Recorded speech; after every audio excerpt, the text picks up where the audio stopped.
Yeah, so this is another regional rail. It's a very popular topic today.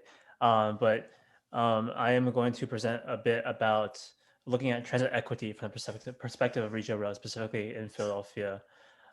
If you don't know, in Philadelphia, we have the transit agency of SEPTA, which runs all electric, basically commuter rail cars, 13 lines. It's a pretty extensive service.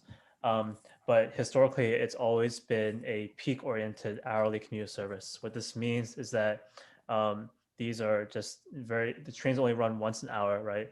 And it's extremely resistant to any sort of change. And because they're more accountable to SEPTA is more accountable to Harrisburg than it really is to, the city itself. It's a very suburban oriented service, and so uh, our group, my group called Fifth Square, it's a advocacy group in Philadelphia, plans to make a plan following the lead of Boston and trying to reimagine a future for this service that can really serve Philadelphians much better. Because if you see here, 1/2 of all track miles and 1/3 of all the stations of the system are located within Philadelphia, and so pretty much all the lines you see here are within the city itself and not in the suburbs, which are out here. And so first, I just want to take a look at some just really demographics about the region I'm talking about. And there's a notion that regional rail can only really serve, a suburban-oriented, peak-oriented commuters who are coming from far out in the suburbs that maybe have a white-collar job.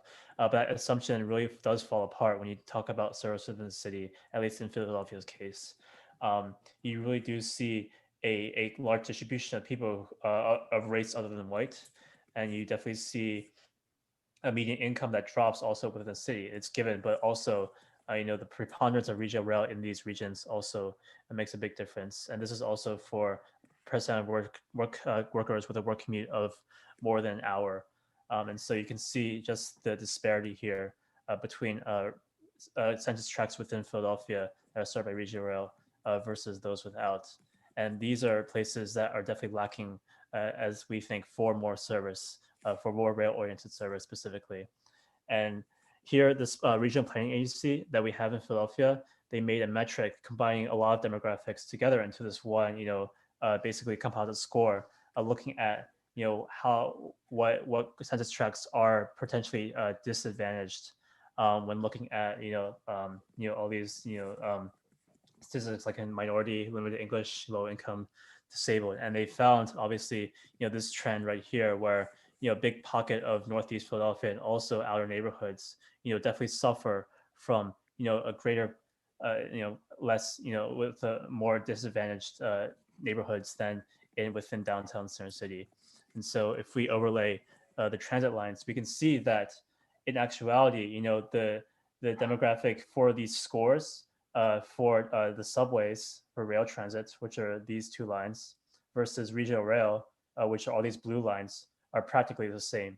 Like, and so there are definitely there are absolutely stations and lines out there that could absolutely play a greater role in transit equity and trying to bring more accessible and frequent transit to Philadelphians. And so this is where we think the market really exists in this space. And this is just another statistic I want to share. This is looking at work locations for Philadelphia transit riders in two categories. These are incomes with less than $25,000, and these are household incomes of 100,000 to more. And obviously, you see a huge difference in the distribution of these work locations. Obviously, with the white collar jobs of 100K or more, you see them all within Center City, where they can be served by transit. All the transit lines converge here. But when you see within the low income areas, you definitely see that the transit cannot serve all of these disparate areas outside of Center City. But if you overlay the regional rail on here, you can see that you begin to look at a network that can really fill in the gaps left by the subway.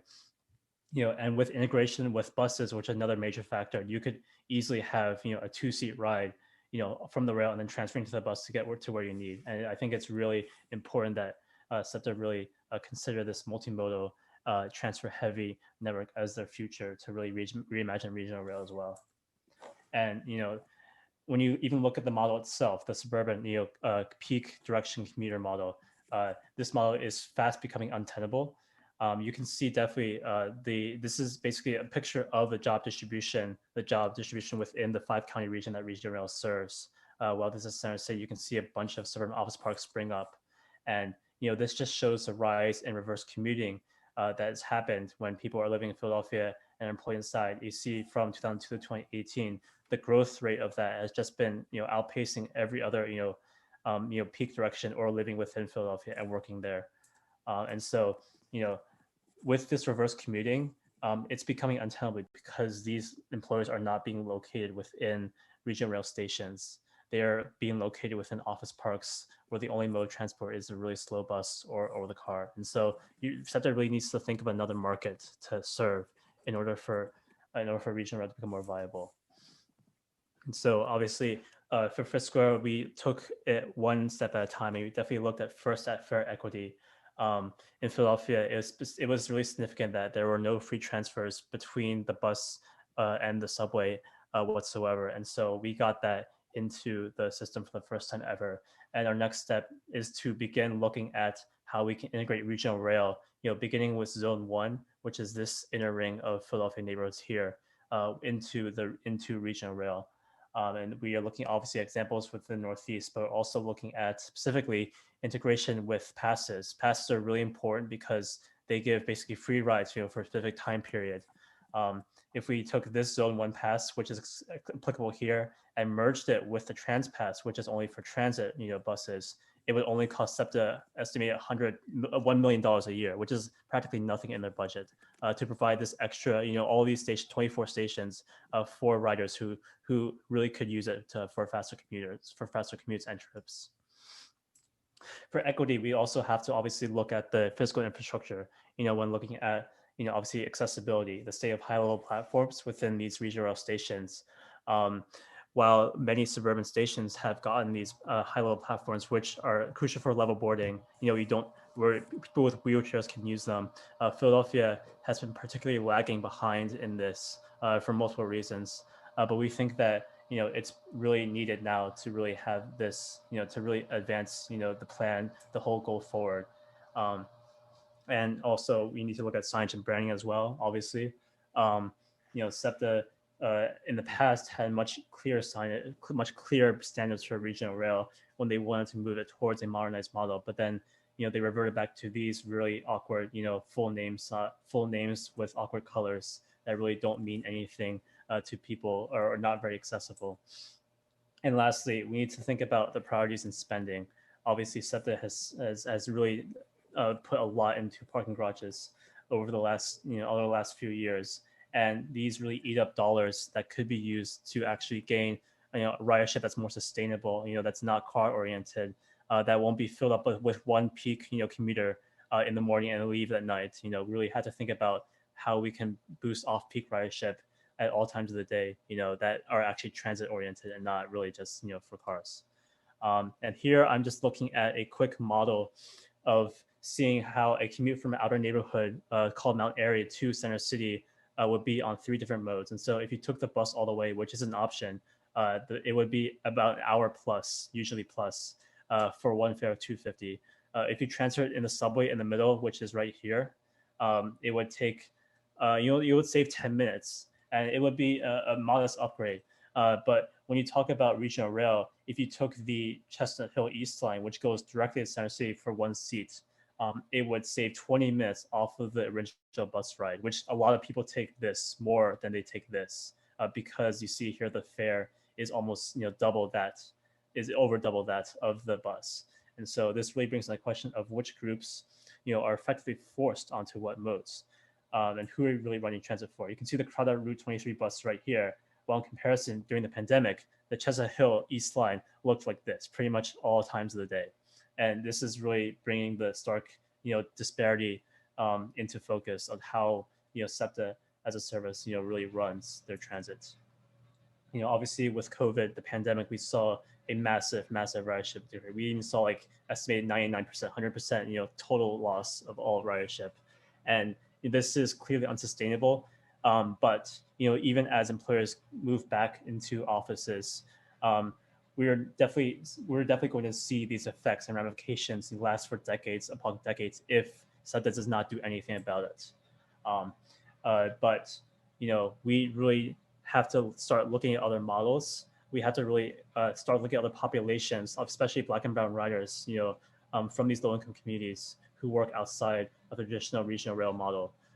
This is really about equitably changing regional rail for the better for the long term, so you can have a more resilient ridership base that isn't prone to the dependency of work and especially job sprawl.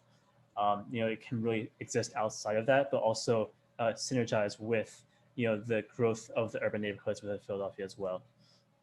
And this is not new to SEPTA. SEPTA has really thought about this ever since the formation. This was a project called Operation Northwest in 1958, where the city of Philadelphia subsidized fares and frequency for inner city lines like Chestnut Hill, and ridership jumped 250% to 1,000% in some cases. And so the city has definitely done this before, but we can definitely do it again if we really try. And so I challenge people to think of regional rail, especially modernization in any city, really as an equity question. That's really, I think, what it boils down to.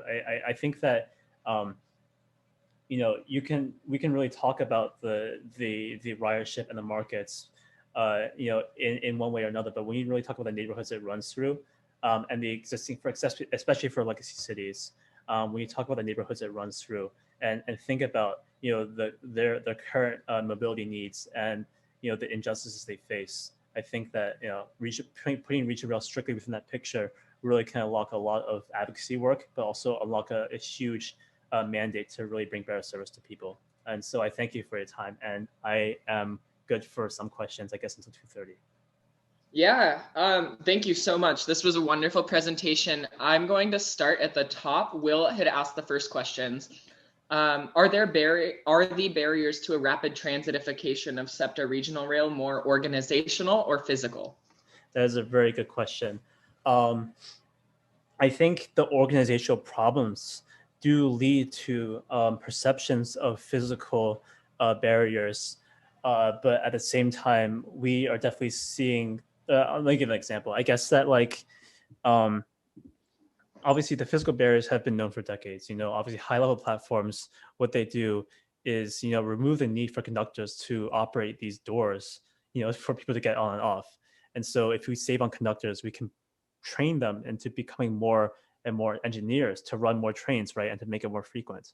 But we have unions, but we also have managements who really don't think like this. They don't really think about the generational, long-term, trends to make this a reality. And so we definitely are seeing SEPTA, even hiring more and more assistant conductors. That's been the greatest manpower hire, even during the pandemic, like this year, by far outcosting any other transit employee or police officer for that matter.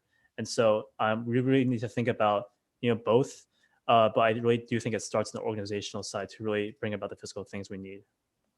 All right, so there's time for one more question, and I'm going to skip down to asking if new rolling stock would help solve some of the dwell issues or accessibility issues, I guess. If new rolling, I mean, maybe I'm just hypothesizing, but like New Jersey Transit, how they have both high and low level doors, would new rolling stock help? I think that ultimately, obviously, SEPTA's, I think that you do see examples, very limited examples, like Muti in San Francisco, who do have movable stairs, which is a very extreme case, I think. But ultimately, SEPTA does build stations for very, very cheap. Like, it's by far the cheapest in the Northeast. They feel like you can build a high platform station for pretty much $3 to $4 million for both sides, if you really want to. So like that extreme cost means that if we canceled every single parking garage right now, we could pay for pretty much almost like all of the entire system. It would probably cost around, I think we estimate $100 million